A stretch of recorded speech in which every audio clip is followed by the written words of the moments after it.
வணக்கம். கவிஞர் வாலி நம்மள நிறைய பேருக்கு தெரிஞ்சிருக்கும். அவர் எழுதின ஒரு ஆர்டிக்கல் படித்தேன், அதைத்தான் இங்கே பதிவு பண்ணணும்னு நினைக்கிறேன். கண்டிப்பாக நம்மள நிறைய பேருக்கு யூஸ்ஃபுல்லாக இருக்கும் அப்படிங்கிறது என்னுடைய நம்பிக்கை. மரணத்தை விட கொடூரமானது எது தெரியுமா? வாழ்ந்து கெட்டவர்கள் வாழ்வை தொடர நேரும் அவலம். அடக்கமாகும் வரை அடக்கமாக இரு என்று உணர்த்தும் நினைவு சின்னங்கள்.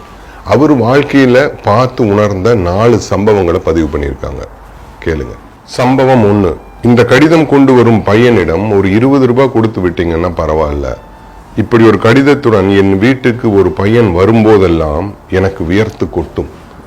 எப்பேற்பட்ட எழுத்தாளர், இவருக்கா இப்படி ஒரு நிலைமை, எப்படி வாழ்ந்தவர், இவருக்கு இப்படி ஒரு சிரமமா என்று எனக்கு உடம்பெல்லாம் நடுங்கும். சம்பவம் 2. ஒரு கம்பெனியில MSV கூட கம்போசிங்காக உட்காந்துருக்கேன். அந்த கம்பெனி மாடியில குடியிருக்கும் ஒரு நடிகர், ஹாய் வாலி எப்படி இருக்கீங்கன்னு சொல்லிட்டு இறங்கி வராங்க. சிரிக்க சிரிக்க அளவலாவி விட்டு, வாலி உங்கள் டிரைவர் கிட்ட சொல்லி எனக்கு ஏதாவது ஒரு சிகரெட் வாங்கி தரீங்களான்னு கேட்குறாங்க. என்னுடைய பிராண்டு 555 தான், பட் இப்போ அது குடிக்கிறதுக்கு எனக்கு வசதி இல்லை, ஏதாவது ஒன்று வாங்கி கொடுக்க சொல்லுங்க வாலின்னு கேட்குறாங்க. எப்பேற்பட்ட நடிகர் தெரியுங்களா? MGR சிவாஜி படங்களில் அவங்கள விட அதிகம் சம்பளம் வாங்கி நடித்தவர். பெட்ரூமுக்கே அவருடைய கார் போய் நிற்கும். அப்பேற்பட்ட பங்களா கட்டியவர். எங்கே போனது அந்த வாழ்வும் வளமும்? சம்பவம் 3. என் வீட்டு வாசலில் ஒரு டாக்ஸி வந்து நிற்குது. ஒரு நடிகை இறங்கினார். ஒரு காலத்தில் திரை உலகின் முடிசூடா அரசி என்னை பார்க்க வந்தார். வாலி சார், ஒரு நாடகம் எழுதி தருவீங்களா? ஏதாவது ஒரு ட்ரூப் வச்சு நடத்தலாம்ட்டு இருக்கிறேன், எனக்கு வேற வழி தெரியல என்று மெல்லிய குரலில் சொன்னார். சம்பவம் 4. சென்னை எழும்பூர் ரயில் நிலையம். சிமெண்ட் பெஞ்சில் ஒருவர் தனியாக அமர்ந்திருக்கிறார். இன்றைய தலைமுறைக்கு அவரை தெரியவில்லை. நான் அடையாளம் கண்டு கொண்டேன். ஓடிப்போய் அவரிடம், நமஸ்காரம் அண்ணா, நானும் உங்களை மாதிரி திருச்சிக்காரன் தான், சினிமாவில் பாட்டு எழுதிட்டு இருக்கேன், என் பேர் வாலி என்று அறிமுகப்படுத்தி கொண்டு வணங்குகிறேன்.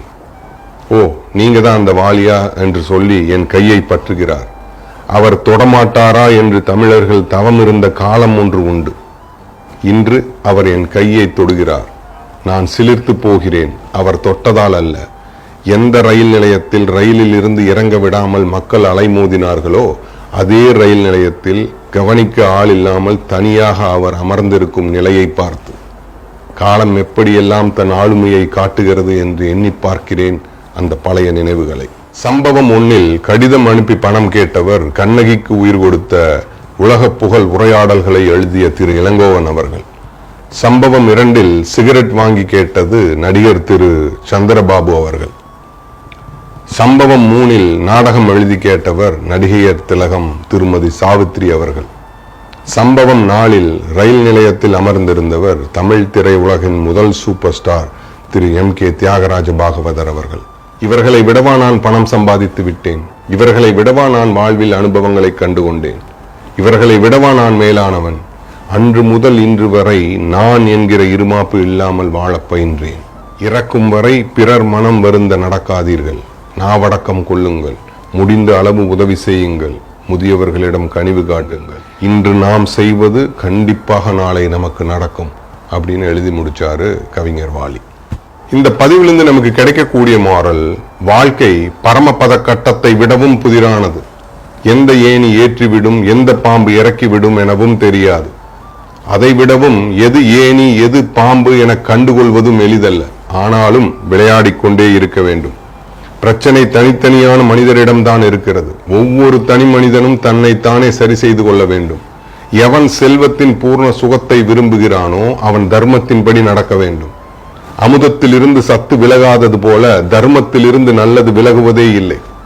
யாருடைய அறிவு பாவத்திலிருந்து விலகி நன்மையை நாடுகிறதோ அவனுக்கு தர்மம் புலப்படும்.